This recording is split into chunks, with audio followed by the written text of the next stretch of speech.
আসসালামু আলাইকুম ভিউয়ার্স। আসলে একটু ভ্রমণের মধ্যে আছি, তারপরও কিছু কথা না বলে পারছি না।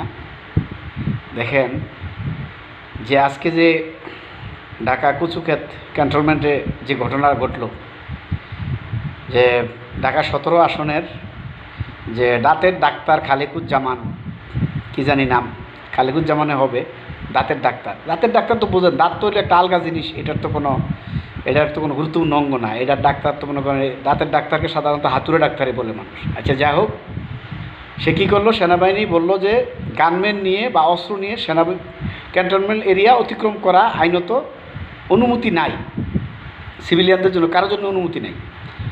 কারণ ক্যান্টনমেন্ট এরিয়াতে যখন ঢুকবেন তখন সম্পূর্ণ সেনাবাহিনীর নিয়ন্ত্রণে ওই জায়গাটা, এবং ওইখানে নিরাপত্তা সেনাবাহিনী দেখভাল করবে। অর্থাৎ ওইখানের ভিতরে যদি কোনো অঘটন হয় বা আপনার নিরাপত্তাহীনতা ঘটে, এটারও দায়ভার সেনাবাহিনী নেবে। তার মানে এখানে কোনো গণ্ডগোল করা, ভায়োলেন্স করার কোনো সুযোগ নাই। বহিরাগত কেউ অস্ত্র নিয়ে ঢুকতেই পারে না, সেখানে নিরাপত্তাহীনতা আসবে কোত্থেকে? ঠিক আছে, তাহলে সে যদি নিরাপত্তা বাহিনী বা তার গানম্যান নিয়ে ঢুকতে হয়, তাহলে সে অন্য এরিয়া দিয়ে ঘুরে যাবে, অথবা গানম্যান ছাড়া সে যাবে, গানম্যান ঘুরে অন্য এরিয়া দিয়ে যাবে না। সে বলতেছে রিক্স, এটা হবে না। তো দেখেন এখানে কি ঘটনাটা ঘটছে, তর্ক চলতেছে। সাধারণ একটা সেনা সদস্য, সে কোনো অফিসারও না, কনস্টেবল লেভেলে, তারা তো উপর থেকে যা হুকুম করে তাই বলবে, তারা তো আর কোনো এত আইন কানুন এত তর্ক করবে না।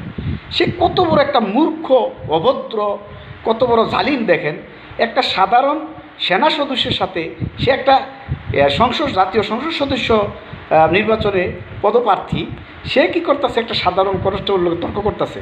প্রায় আধা ঘন্টা না পর্যন্ত সে তর্কই করলো, হ্যাঁ আইন শিখাইলো, রুলস দেখাইলো। তারপরে সে কী বললো, তারেক রহমানকে নাকি তারা চাটে, সেনাবাহিনী তারা চাটে, তারেক রহমানকে খুব তোষামত করে।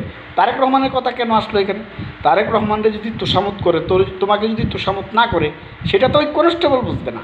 এটা তুমি সরকারকে বলো, মন্ত্রণালয়কে বলো, সেনাবাহিনী প্রধানকে বলো। তারপর একটা পর্যায়ে সে বলতেছে সেনাবাহিনী প্রধানকে আমি জানাবো। এবং সে দেখেন কত বড় ঔদ্ধত্যপূর্ণ তার বক্তব্য, এবং কত বড় দাম্ভিকতা, কত বড় সন্ত্রাসী, কত বড় মাফিয়া। দেখেন সে বলতেছে 5ই আগস্টের পরে নাকি অনেক সেনাবাহিনী তার পায়ে পড়ছে। সে বলতেছে সেনাবাহিনীর অনেক লোক আমাদের পায়ে পড়ে কাঁদছে বাঁচার জন্য। তার মানে সেনাবাহিনী তাদের করুণার শিকার। যেই বাহিনী বাংলাদেশের সার্বভৌমত্ব রক্ষা করে, বাংলাদেশের মানুষের নিরাপত্তা প্রদান করে, বাংলাদেশের আকাশ বাতাস সীমানা ইঞ্চি ইঞ্চি মাটি রক্ষা করে, সেই বাহিনী নাকি এই রাজাকারের বাচ্চা রাজাকারের পায়ে নাকি পড়ে থাকে। 5ই আগস্টের পর সেই মন্তব্যটা করছে। সে এটা রাষ্ট্রদ্রোহিতা একটা মন্তব্য করছে। তার ফাঁসি হওয়া উচিত এই মন্তব্যের জন্য। কারণ সে রাষ্ট্রীয় একটা প্রতিষ্ঠানকে প্রতিপন্ন করেছে, রাষ্ট্রীয় প্রতিষ্ঠানকে অপমানবদস্ত করেছে, অকার্যকর দেখাইয়াছে সে। এটা কিন্তু বাংলাদেশ সংবিধান অনুযায়ী বা আইন অনুযায়ী তার কিন্তু দেশদ্রোহী মামলা হবে, এবং তার দেশদ্রোহী মামলায় কিন্তু একমাত্র ফাঁসি হচ্ছে সর্বোচ্চ সাজা, এবং ফাঁসি হয় সাধারণত সব দেশে, দেশদ্রোহী মামলায় ফাঁসি হয়। তারপরে আসেন, সে কী করলো, ওই সেনা সদস্য বলতেছে স্যার প্লিজ ক্যামেরা বন্ধ করেন, মোবাইলে ক্যামেরা চালাইবেন না, এখানে ক্যামেরা চালানো অ্যালাউ না। দেখেন ন্যূনতম একটা বেসিক রুলস এই রাজাকারের বাচ্চারা মানতে রাজি না। তাহলে তাদের হাতে দেশ গেলে কী অবস্থা হইব? তারা কোনো রুলস মানবে? তারা কোনো দেশের আইন কানুন, পতাকা, মানচিত্র, স্বাধীনতা মানবে? সেনাবাহিনীর সদস্য বলতেছে যে স্যার ভিডিও বন্ধ করেন। সে ভিডিও করেই যাচ্ছে। তাহলে সে ভিডিও বন্ধ করলো না, আইন ভাঙলো। গানম্যান নিয়ে জোরপূর্বক ঢুকতে চাইছে, এটাও আইন ভাঙলো। সেনা সদস্যদেরকে নিয়ে নেতিবাচক মন্তব্য করছে, এটা রাষ্ট্রদ্রোহিতা করলো। এরপরে দেখেন চমৎকার বিষয়, তাকে যখন উপরের অফিসারের সাথে ফোন করে কথা বলার জন্য সুযোগ দিল, যে ওই সেনা সদস্য যে বাধা দিল, সে উপরের অফিসারকে বলে আমি তারেক রহমানের প্রতিদ্বন্দ্বী। মানে তার নিজের পরিচয় সে দিচ্ছে না যে আমি খালেকুজ্জামান, দিছে পরে, কিন্তু সে প্রথমে বলতেছে আমি তারেক রহমানের প্রতিদ্বন্দ্বী। মানে তারেকের নাম ভাঙ্গাইয়া নিজের পরিচয় করাইতে হইতেছে তার। তাহলে তোর বেটা লজ্জা হওয়া উচিত যে আমি তো জাতীয় সংসদ নির্বাচনে প্রার্থী, একটা দলের হইয়া মার্কা নিয়া আমি আমার পরিচয়টা আগে দিই না। সে তারেকের নামটা জড়াই কইতেছে, মানে তারেকরে অপমান করার লাগিয়া। তো এটা কি তারেকের অপমান হয়েছে? এটা তো তুই তারেকরে তোর বাপের জায়গাত ব্যবহার করলি। মানুষ যেমন বাপের পরিচয় দেয় যে আমি আব্দুর রহিমের ছেলে আব্দুর রহমান, তো তুইও তারেক রহমানের প্রতিদ্বন্দ্বী খালেকুজ্জামান, মানে তারেক রহমানের তোর বাপের জায়গাত বসে তোর পরিচয় দিতে হইল। এই হচ্ছে জামায়াতের রাজনীতির দেউলিয়াপনা, রাজাকারদের দেউলিয়াপনা। রাজাকাররা কীভাবে দেশপ্রেম করবে?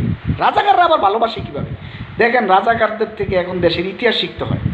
দেশের স্বাধীনতার ইতিহাস, এখন রাজাকার দলের প্রধান শফিকুর রহমান বলে যে স্বাধীনতার ঘোষক নাকি কর্নেল ওলি, জিয়াউর রহমানও না, শেখ মুজিবও না। তার মানে রাজাকাররা লিখবে বাংলাদেশের স্বাধীনতার ইতিহাস। রাজাকাররা যারা দেশের স্বাধীনতা মানে না, পতাকা মানে না, মানচিত্র মানে না, যারা এই দেশটাকে পূর্ব পাকিস্তান মনে করে দখল করতে চায়, তারা নাকি এই দেশের সংসদ চালাবে, রাষ্ট্র চালাবে, মন্ত্রণালয় চালাবে। চিন্তা করে দেখেন। তারপরে দেখেন এই যে ঢাকা বিশ্ববিদ্যালয়ের ক্যাম্পাসটা যে জঙ্গিদের হাতে তুলে দেওয়া হলো, এই যে সাদিক কাইম, এখন নির্বাচন মুহূর্ত, এখন শুধু নির্বাচনী প্রচার হবে। হ্যাঁ, প্রচার করতে গেলে যে এক দল আরেক দলের সমালোচনা করে, সেটা সমালোচনার মাধ্যমে জবাব হবে। এক্সাম্পল, যদি তারেক জিয়া সমাবেশে জামাতের বিরুদ্ধে অপপ্রচার করে বা বিরূপ মন্তব্য করে, তারা আবার দাঁড়িপাল্লার যে নির্বাচনী সভা আছে ওইখানে তারা আবার এটার জবাব দিবে। আবার তারা যদি জামাত যদি তারেক জিয়া সম্পর্কে কিছু বলে, তারেক জিয়া জনসমাবেশে সেটা জবাব দিবে। কিন্তু সাদিক কাইম জঙ্গিরা, আমি যে বলেছিলাম গতকালকে এক ভিডিওতে, তারা ছাত্রলীগকেও ছাড়িয়ে যাবে বর্বরতায়। এই সাদিক কাইম জঙ্গিরা মধ্যরাতে তারেক জিয়ার বিরুদ্ধে মিছিল বের করছে।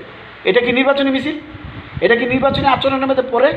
এখন কি কোনো প্রতিবাদের মিছিল হবে নাকি ভোট চাওয়া চাইর মিছিল হবে? হ্যাঁ, ভোট চাইদিকে আমরা প্রতিবাদী, ভোট চাইদিকে আমরা প্রতিদ্বন্দ্বী